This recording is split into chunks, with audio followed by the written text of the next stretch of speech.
Hi guys, I'm Dom, welcome to Xperia Tips, and today I'm going to be chatting to you about the XA Ultra.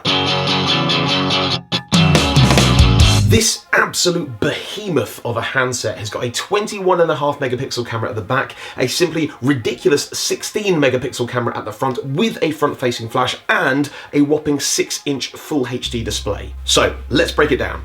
Who is this handset aimed at? Well, it's not a flagship device, it's a premium mid-ranger, and that premise is kind of supported by the price, and also to a certain extent, the spec as well. But let's be clear here, you are getting a hell of a lot of smartphone for your money. In a nutshell, this handset is aimed at those people who want some very cool and unique features and obviously a massive screen, but may not want to part with too much cash. The rear-facing camera not only boasts an impressive megapixel count, but it also has Sony's hybrid autofocus, which they first brought to market in last year's flagship, the Xperia Z5. This technology means that you get less blurry shots and an extremely fast shutter speed. It also has object tracking, which minimises the risk of blurriness in action shots, and it has the quick launch function available in the rest of the X range. So you can see that the rear-facing camera is working off of previous and current technology.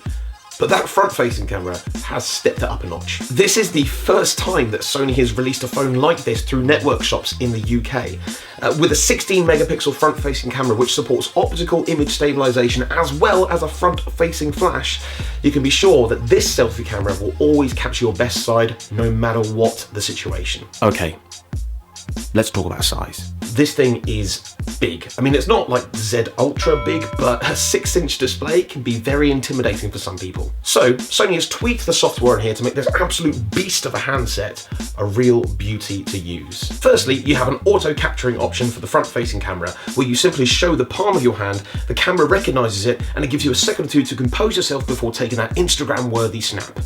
Secondly, in the settings, scroll down to the bottom and you should see one-handed use.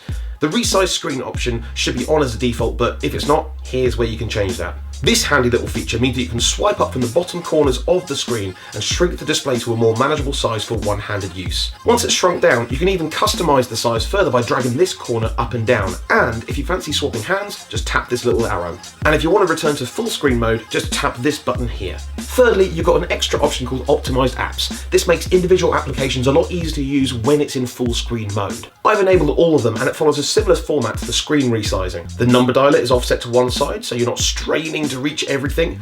Same with the pin or pattern unlock. And if you get a call coming through, the slide to answer graphic will be offset to one side to make it easier to answer with just one hand. But my favourite optimization is actually just double tapping the home button to bring down the notification bar. I mean, I've got big hands, but they're not big enough to actually reach the top of the screen and scroll it down as well. But Dom, why would you buy a phone with a massive screen just to shrink it down again?